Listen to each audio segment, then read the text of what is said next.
اللہ تعالیٰ سے کام کرانے کے لیے زور کی ضرورت نہیں ہے بلکہ زاری کی ضرورت ہے.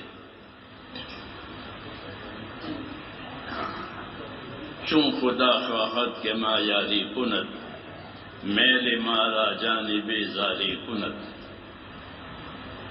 کہ جب اللہ تعالیٰ ہمارے ساتھ خیر کا ارادہ کریں گے یا مدد کا ارادہ کریں گے تو ان بندوں کا میدان آہو زاری کی طرف کر دیتے ہیں. پھر وہ بندے اللہ کے سامنے آہو زاری کرتے ہیں.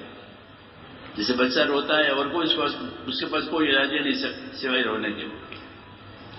سارے کام اس کے رونے سے بن جاتے ہیں. اس کو اللہ نے رونا سکھایا ہے. تو ایسے فرماتے ہیں بزرگ کہ چون خدا خواہد کہ ما یاری کند میل مارا جانب زاری کند.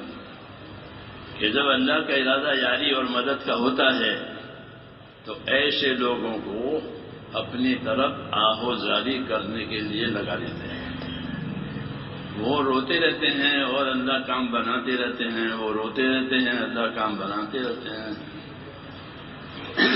لوگ کمال والے ہوتے ہیں تو کہتے بھائی کمال نہ ہو کوئی بات نہیں ہے تو کہ نوال نہ ہو اللہ کے سامنے عاجز ہو کہ بھائی یوسف کی طرح جمال کمال نہیں ہے تو بھائی یعقوب کی طرح رونا دھونا ہی ہو جاوے.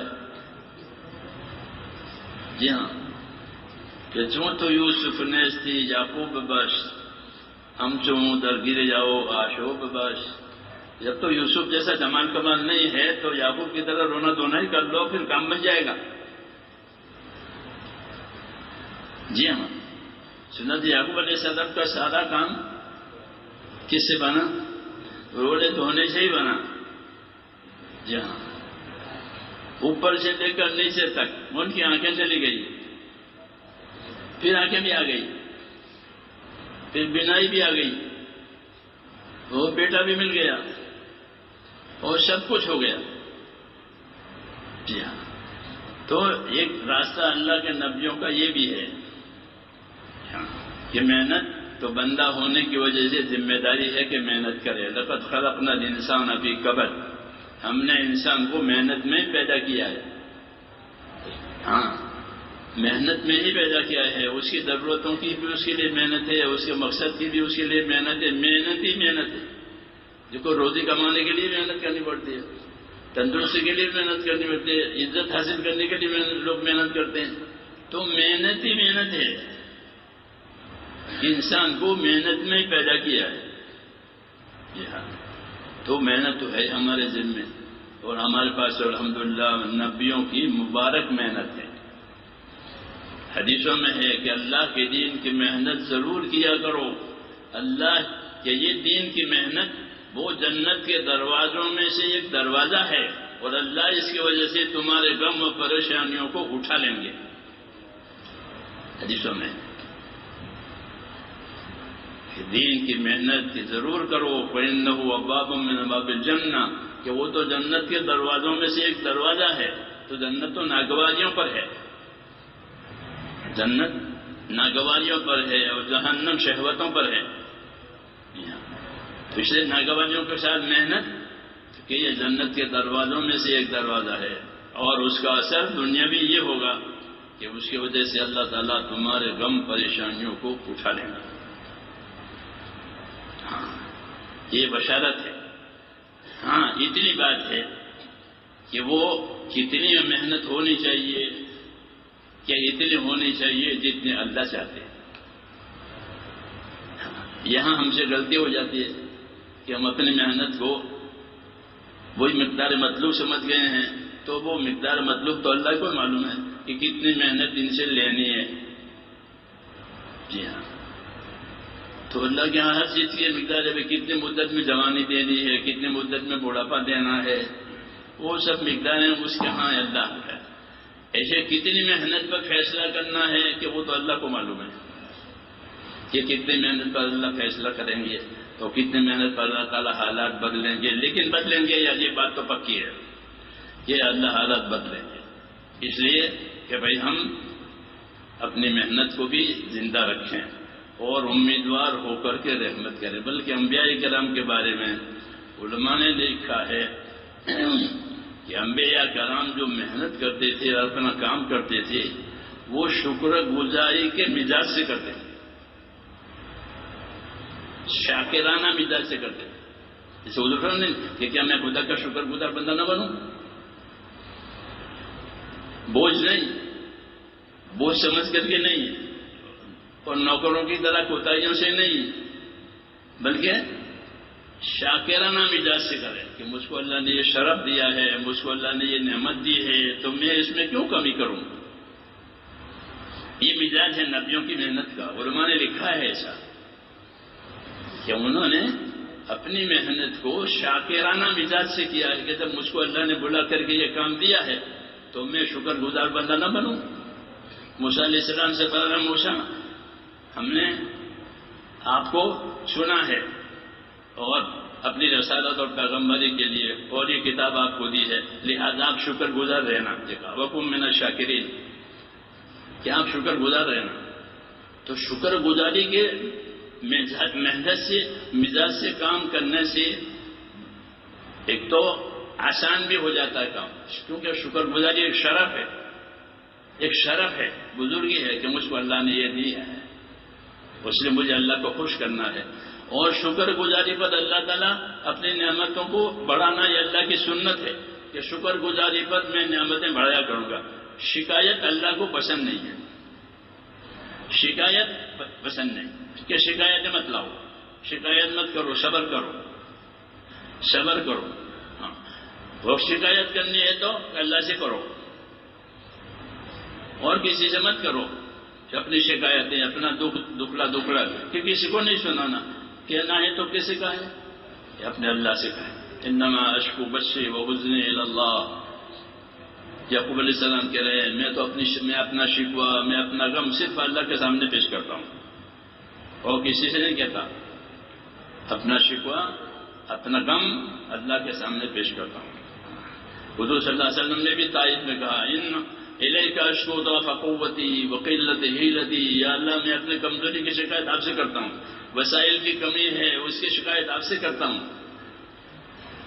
جی ہاں یہ نبیوں کا طریقہ ہے کہ شکر بھی اللہ کا اور شکوہ کرے تو وہ بھی اللہ سے اور کسی سے نہیں، کیونکہ کسی کے ہاتھ میں کچھ ہے ہی نہیں، کسی کے ہاتھ میں کچھ نہیں ہے. ہاں ہمارا ایمان ہے یہ کہ اللہ کی صفت میں کوئی شریک نہیں ہے،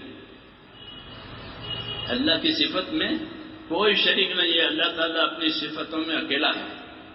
ہدایت دینے والا اکیلا ہے، پیدا کرنے والا اکیلا ہے، روزی دینے والا وہ اکیلا ہے، تمام نظام کو سنبھالنے والا قیوم، تمام نظام کو سنبھالنے والا وہ اکیلا ہے. تو سارا نظام اللہ تبارک و تعالیٰ کی طرف سے ہو رہا ہے. ہم کو یہ سمجھایا گیا ہے ہاں کہ جو کچھ ہو رہا ہے کہاں سے ہو رہا ہے؟ کل من عند اللہ. آپ کہہ دو سب چیزیں کہ ہمارا صلہ آسمان سے ہے، زمین والوں سے ہمارا کوئی صلہ نہیں ہے. جی ہاں ہمارا صلہ آسمان والوں سے کہ جو کچھ ہو رہا ہے یدبر الامر من السماء الى الارض کہ اللہ تعالیٰ اپنی تدبیریں آسمانوں سے زمین تک کرتے ہیں. ساری تدبیریں اوپر سے آ رہی ہے. جی ہاں اور ان تدبیروں میں امتحان ہوتا ہے. کیا ہوتا ہے؟ امتحان ہوتا ہے کہ اس میں رکھ کر کے اللہ تعالیٰ دیکھتے ہیں کہ کون شکر گزار ہے، کون ناشکر ہے، ہاں کون پیچھے ہٹنے والا ہے، کون جمنے والا ہے. اس قسم کے امتحانات ہوتے ہیں. اس لیے اللہ تبارک و تعالیٰ سے اپنے کاموں میں قوت اور توفیق مانگیں. اللہم انی اسألک توفیق اہل الہدی مسنون دعا ہے کہ اللہ مجھے اہل ہدایت والوں کی توفیق دے. اہل ہدی ہدایت والوں کی توفیق. تو ہدایت والے کون لوگ ہیں؟ تو ہدایت والے دو قسم ہیں. ایک ہدایت والی قسم انبیاء کرام کی ہے، اولئک الذین ھداھم اللہ. وہ انبیاء کرام ہیں جن کو اللہ تعالیٰ نے ہدایت دی ہے. دوسرے نمبر میں ہدایت والے صحابہ کرام ہیں. ابن مسعود کہتے ہیں کہ یہ محمد صلی اللہ علیہ وسلم کے ساتھی ہے یہ ہدایت والے ہیں. جی ہاں، اصحاب محمد کہ محمد صلی اللہ علیہ وسلم کے اصحاب ہیں. دوسرے نمبر میں یہ ہدایت والے ہیں. تو توفیق مانگی ہدایت والوں کی توفیق. تو ہدایت والے انبیاء کرام ہیں، ہدایت والے صحابہ کرام ہیں. ان کو جو توفیق ملی ہے اللہ کی طرف سے، یعنی اسباب ان کے لیے موافق ہو گئے، کام ہو گئے. جی توفیق، اسباب کے موافقت. جی ہاں، اللہ پیدا کر دیتے ہیں، پھر وہ کام بن جاتا ہے. جی ہاں، تو کہ ایسی توفیق ہم کو دے جو آپ اہل ہدا کو دیا کرتے ہیں، ہدایت والوں کو دیا کرتے ہیں. تو ہدایت والے جو جماعت ہے وہ انبیاء کرام کی جماعت ہے، اور دوسرے نمبر میں صحابہ کرام کی جماعت ہے. ان والی توفیق اللہ سے مانگنی ہے. تو انشاءاللہ اگر یہ توفیق ہو گئی کہ پھر کوئی مسئلہ نہیں ہے. باقی جنت کے جتنے راستے ہیں وہ ناگواریوں والے ہیں، جہنم کے جتنے راستے ہیں وہ خواہشات والے ہیں. اس لیے جنت والے راستے والا کام کرنا ہے جس میں ناگواریاں آئے گی. اور یہ یاد رکھو کہ کوئی ناگواری، کوئی امتحان ہمارے سر سے اونچا نہیں ہوگا، ہماری طاقت سے اونچا نہیں ہوگا، بلکہ جو کچھ ہوگا وہ ہماری طاقت کے حساب سے ہوگا. لا یکلف اللہ نفسا الا وسعہا، کہ اللہ تعالیٰ کسی کو پابند اتنا نہیں کرتے جو اس کی طاقت سے باہر ہو، بلکہ اس کی طاقت کے مطابق اس پر وہ ڈالتے ہیں. اس لیے کچھ نہ کچھ تو آئے گا، اس کے بغیر کام بنتا نہیں ہے. تو یہ سمجھیں کہ اللہ تبارک و تعالیٰ کی طرف سے ہے. اس لیے اللہ تعالیٰ کی طرف عمل سے بھی رجوع کرنا ہے اور دعا سے بھی رجوع کرنا ہے. ہاں، اور مقصد کو مقصد بنانا، مقصد کو مقصد بنانا کہ دین تو ہماری زندگی کا مقصد ہی ہے. ہم اس دین پر کوئی مصیبت نہیں چاہتے کہ ہمارے دین پر کوئی مصیبت آ گئے. اللہم لا تجل مصیبتنا فی دیننا، دعا میں ہے اللہم لا تجل مصیبتنا فی دیننا، اے اللہ کوئی مصیبت ہمارے دین پر نہ آئے. یہ دعائیں جم کر مانگنی ہے، حالات سے نہیں ڈرنا ہے. اللہ تعالیٰ حالات بدل لیں گے، اور کوئی طاقت ضد پر آئی تو اللہ اس طاقت کو توڑ دیں گے. یہ پکی بات ہے. یہ ہم کسی کے لیے نہیں کہتے. کوئی بھی طاقت اگر اللہ کے کام پر ضد سے کھڑی ہو گئی اللہ تعالیٰ اسے توڑ دیں گے. کم قسمنا من قریۃ بطرت معیشتھا، کہ کتنی بستیاں ہیں فرمایا اللہ کے ہم نے ان کی کمر توڑ دی، اب وہ قیامت تک نہیں اٹھیں گے. ایسی کمر توڑی ہے ان کی. یہ بتایا قرآن پاک ہے. تو یہ کام ہمارا نہیں ہے، ہم نہیں لڑیں گے کسی سے، وہ تو اللہ کرے گا. ہاں، نبی جی کہ افوض امری الی اللہ، اللہ کا داعی کہتا ہے کہ افوض امری الی اللہ، میں تو اپنا معاملہ اللہ کے حوالے کرتا ہوں، کیونکہ اس کا کام ہے، اس کا دین ہے، میرا کوئی اجارہ نہیں ہے، میرا کوئی اجارہ نہیں ہے. وہ تو اب اس کا کام ہے، اس کا دین ہے، وہ دیکھ لے گا. تو بھائی دین تو اللہ کا ہے. اگر ہم وفادار ہوئے تو کبھی بھی مدد سے محروم نہیں ہوں گے، پکی بات ہے. ہاں، کہ ہم اگر دین کے وفادار ہوئے جتنی ہماری حیثیت ہے اس کی حیثیت سے، تو کبھی بھی مدد سے محروم نہیں ہوں گے. یہ فیصلہ ہے اللہ کا کہ انا لننصر رسلنا والذین آمنوا، ہم مدد کیا کرتے ہیں اپنے رسولوں کی. رسول جس زمانے میں ہوتے ہیں اس رسول کی ضرور مدد ہوئی ہے، ضرور مدد ہوئی ہے. کوئی رسول مدد کے بغیر نہیں گیا. کیا ہر زمانے میں رسولوں کی مدد ہوئی. اور رسول نہیں ہوا تو دوسرے نمبر میں والذین آمنوا، کہ دوسرے نمبر میں مدد کہ مدد ایمان والوں کے لیے. تیسری کوئی قسم اللہ کی مدد پانے والی نہیں ہے. یا تو مدد نبیوں کے ساتھ ہوئی ہے یا مدد ایمان والوں کے ساتھ ہوئی ہے. ایمان والوں سے مراد وہ ایمان والے ہیں جو نبیوں کے طریقوں پر ہیں، اخلاص والے ہیں، استقامت والے ہیں، اپنی عبادتوں میں اپنے کاموں میں خوبی پیدا کرنے والے ہیں، کہ خوبی کے ساتھ اپنا کام کریں. جی ہاں، خوبی کے ساتھ کہ جتنا اچھا سے اچھا کر سکتے ہیں وہ کریں، اور پھر بھی معافی مانگیں. کیوں؟ یہ بہت بڑا شرف ہے یہ کہ اللہ تعالیٰ نے ہم کو یہ کام دیا، بہت بڑا شرف. کیوں؟ نبی تو کسی کو بنائیں گے نہیں ہم، لیکن نبیوں کا کام کے لیے کہ اسی امت کو چھوڑا ہے بس. اس امت میں سابق بالخیرات بھی ہیں، اس امت میں مقتصد بھی ہیں، اور اس امت میں ظالم علی نفسہ ہی بھی ہیں، گنہگار بھی ہیں. ان کو یہ کام سونپا ہے اس امت کو. اس امت کے 3 طبقے بتائے. ایک سابق بالخیرات کہ خیر کے کام ہے آگے آگے. دوسرے مقتصد درمیان نارمل، کچھ ادھر درمیانی. اور تیسرا ظالم یعنی گنہگار. لیکن تینوں کا جنت میں جانا طے ہے بالکل. تینوں طبقوں کا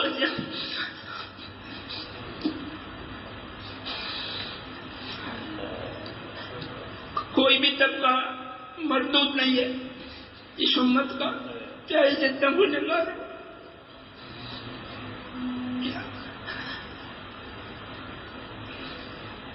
بعض حدیثوں میں ہے وہ سمجھنے کے لیے ہے کہ اگر تم گناہ نہیں کرو گے تو اللہ ایسے لوگوں کو لائے گا جو گناہ بھی کریں گے اور معافی بھی مانگیں گے اور خدا ان کو معاف کرے گا. کہ اللہ کو اپنی مغفرت کا اظہار کرنا ہے، اپنی رحمتوں کا اظہار کرنا ہے تو اس کے لیے گنہگار چاہیے. جیسے بھوک ہے تو اس کے لیے روزی کے لیے بھوک پیدا کی، بھوکے ہو گئے تو روزی دی ان کو. ایسے گنہگار ہوئے تو ان کو معافی دی. تو اپنی معافیوں کا مظہر ہے وہ. اس لیے امت کے 3 طبقے ہیں، سابق بالخیرات، مقتصد اور ظالم. لیکن تینوں کا جنت میں جانا یہ طے ہے کہ تینوں جنت میں جائیں گے یہ اللہ کی طرف سے. اس لیے میرے دوستو اللہ تعالیٰ سے اچھا گمان، اللہ سے اچھا گمان اور اللہ تعالیٰ کو راضی کرنے کی فکر. اللہ بہت جلدی راضی ہو جاتے ہیں، بہت جلدی راضی ہو جاتے ہیں. نیت بدلی اللہ راضی ہو گیا. نیت بدلی بس اب نہیں کرنا ہے غلط کام کہ اس کی نیت بدلنے سے اللہ کا راضی ہونا شروع ہو گیا. اب جتنا اپنے نیت پر باقی رہے گا اتنے اللہ تعالیٰ کی رضا اور خوشنودی اس کے لیے بڑھتی چلی جائے گی. اس لیے سب سے آسان معاملہ اللہ کا ہے. یرید اللہ بکم الیسر کہ اللہ کا ارادہ تمہارے ساتھ کس کا ہے؟ آسانی کا ہے. دشواری کا کوئی ارادہ نہیں ہے. فرمایا دشواری کا تمہارے ساتھ کوئی ارادہ نہیں ہے. اس لیے میرے بھائیوں اللہ تعالیٰ کی طرف متوجہ ہونا ہے. مولانا اللہ صاحب جو دعا پڑھتے تھے اللہم ان قلوبنا ونواسینا وجوارحنا، یہ بہت جامع دعا ہے ہمارے لیے بھی اور پوری امت کے لیے. اللہم ان قلوبنا ونواسینا وجوارحنا بیدک لم تملکنا منہا شیئا، کہ ہمارے اعضاء، ہمارے دل، ہماری سب چیزیں صرف تیرے قبضے میں ہیں. ید کہتے ہیں قبضے کو، کہ تیرے قبضے میں ہے اور کسی قبضے میں نہیں ہے. جب تیرے قبضے میں سب چیز ہے تو پھر ہم سب کی رہبری ہدایت کی طرف کر دیں. مولانا جیسا بھی وہ مانگتے تھے مسنون، کیونکہ سب کے دل اللہ کے ہاتھ میں ہے سارے امور، تو پھر ہم سب کو ہدایت کی طرف مائل کر. اس لیے یہ دعا اللہ تعالیٰ سے مانگا کریں. یہ مسنون دعا ہے اور جامع دعا ہمارے لیے اور پوری امت کے لیے، کیونکہ سب کے دل اللہ کے ہاتھ میں ہے تو پوری امت کے لیے. تو یہ اللہ تعالیٰ سے یہ دعائیں مانگا کرے. رمضان کا مہینہ، کہ رمضان کا مہینہ تو میرے دوستوں مانگنے کا مہینہ ہے. سائل اللہ لا یخیب، حدیث شریف میں ہے کہ اللہ سے مانگنے والا رمضان میں وہ تو نامراد ہوگا ہی نہیں، اور اللہ کو یاد کرنے والا رمضان میں وہ بخشایا ہے. اللہ کو یاد کرنے والا رمضان میں وہ بخشایا ہے، اور اللہ سے مانگنے والا کہ وہ نامراد نہیں ہوگا. بشارت ہے. اس لیے اللہ تعالیٰ سے مانگیں گے انشاءاللہ اور اللہ کو یاد بھی کریں گے. ہاں، اللہ کو یاد کرنے والا اور اللہ سے مانگنے والا، ان کی دونوں کا ذکر کیا ہے. تو اللہ کو یاد بھی کریں گے، اور یاد کرنے سے مراد اللہ کی اطاعت کرنا ہے کہ اللہ کی اطاعت کریں گے، نافرمانی نہیں ہوگی. ذاکر موتی ہوتا ہے. اس لیے اللہ کی اطاعت کریں گے، اللہ کا کام کریں گے اور پھر اللہ سے مانگیں گے. بس اللہ کو مانگنے والا پسند ہے، نہ مانگنے والا پسند نہیں ہے. جو اللہ سے نہیں مانگتا اللہ اس کو پسند نہیں کرتے، اور جو اللہ سے مانگا کرے اللہ اسے پسند کرتے ہیں، کیونکہ اللہ کے سارے خزانے دینے کے لیے ہے، لینے کے لیے کچھ نہیں ہے. لینے کے لیے کچھ نہیں، کون دے گا اللہ کو؟ سب فقیر ہیں، جی ہاں سب فقیر ہیں اپنی اپنی جگہ پر، جی ہاں اس لیے کہ اللہ تعالیٰ سے کہ مانگنے والے بنو۔ دعا مومن کا ہتھیار ہے، سب سے بڑا ہتھیار، آخری ہتھیار جو نبی استعمال کرتا ہے وہ دعا ہوتی ہے، وہ آخری، ہاں آخری پاور ہوتا ہے، اس کو آخر میں استعمال کرتے ہیں۔ ہاں وہ تمام نبی اس کو استعمال کر کے چلے گئے سوائے حضور صلی اللہ علیہ وسلم کے۔ حضور صلی اللہ علیہ وسلم نے اپنے آخری پاور کو استعمال نہیں کیا ہے۔ آپ کا آخری پاور استعمال ہوگا قیامت کے میدان میں،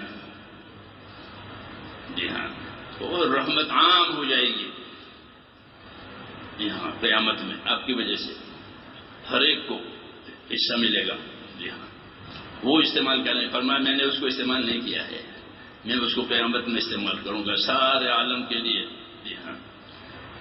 تو ہمارا تو سارا کام رحمتوں پر ہے، جی ہاں سچائی پر ہے، اور بس اس لیے ڈرنا نہیں ہے، گھبرانا نہیں، ڈر تو لگے گا تبھی چیز ہے، لیکن گھبرانا نہیں ہے، نا امید نہیں ہونا ہے۔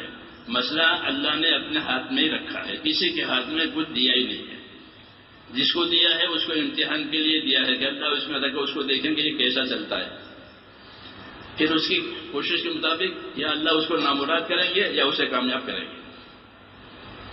امتحان ہے، ہر ایک امتحان میں ہے، اللہ تعالیٰ ہمیں ثابت قدم رکھے، بس یہ ہے۔ اس لیے رمضان کا کہ خاص اہتمام کریں، خاص عبادت کا بھی اہتمام کریں۔ حضور صلی اللہ علیہ وسلم عبادت بھی بہت زیادہ کرتے تھے، ہماری جو محنت ہے وہ بھی ہوتی رہے، توبہ استغفار بھی ہوتا رہے، جی ہاں صدقہ خیرات بھی ہوتا رہے، جی ہاں، اور ایسی دعا مانگیں کہ اللہ تعالیٰ پورے عالم پر رحمت پھیلا دے اور اس کو اللہ اٹھا لے۔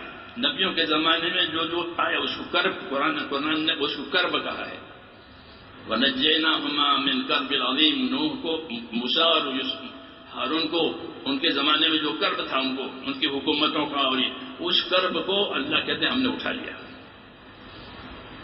وَنَجَّيْنَاهُمَا مِنَ الْكَرْبِ الْعَظِيمِ، موسیٰ اور ہارون کو کرب عظیم سے نجات دے دی۔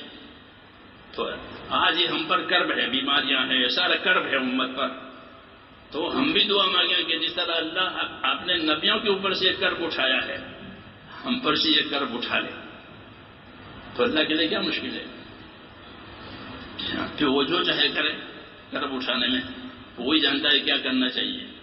تو ہم بھی دعا مانگیں کہ ہم کو اس کرب عظیم سے نجات دے دے، امت، اللہ تعالیٰ امت کو ہر قسم کی بلا بیماریوں سے اور پریشانیوں سے نجات دے اور امت کو صحیح راستے پر ڈال دے۔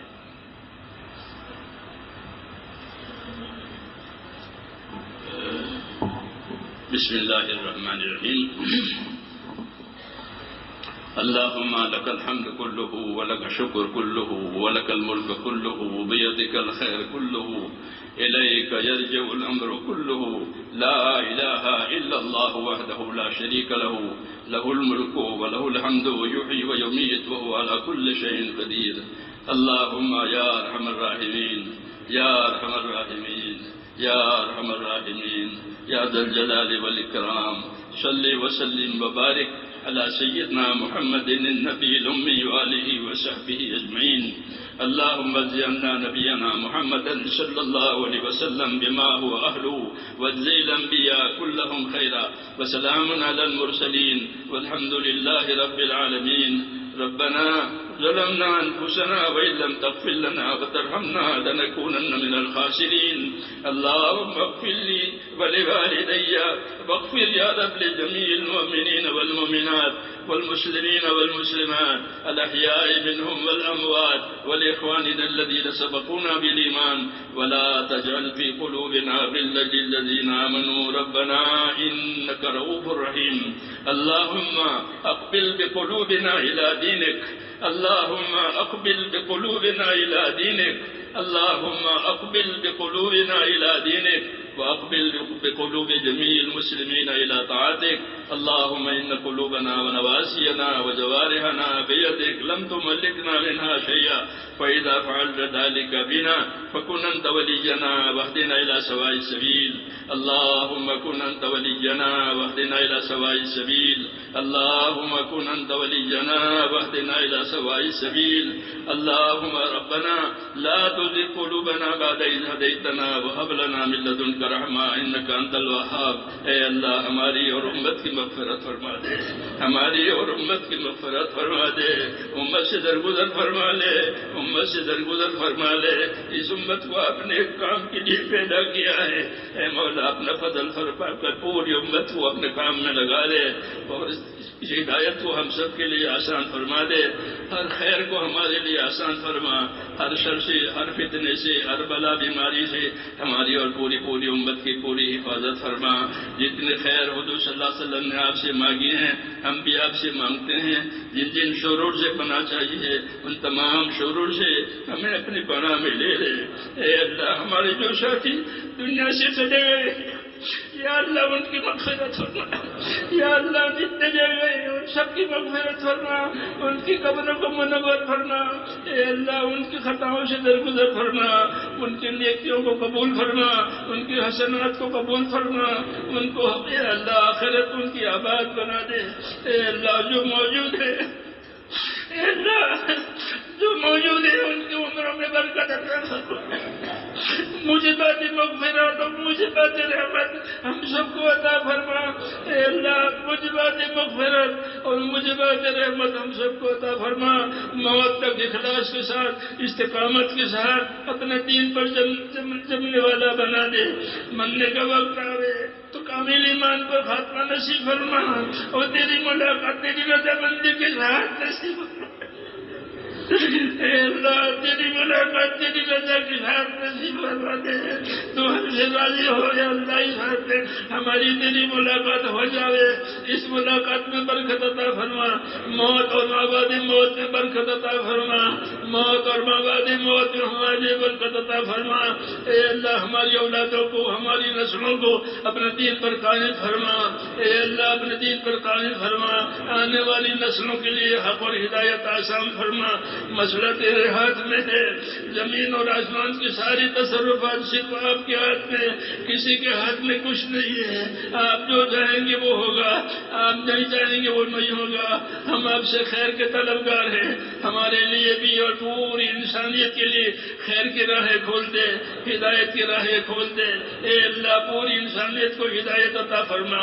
اور جن کی قسمت میں ہدایت نہیں ہے اور ان کا وجود دنیا میں ظلم و ظلمت کا سامان ہے، یا اللہ تو ایسوں سے اس زمین کو پاک فرما دے، ایسوں سے اس زمین کو پاک فرما دے اور باقی بندوں کے لیے خیر کو آسان فرما دے. ربنا آتنا فی الدنیا حسنہ وفی الآخرۃ حسنہ وقنا عذاب النار. صلی اللہ تعالی علی خیر خلقہ. سبحان ربک رب العزة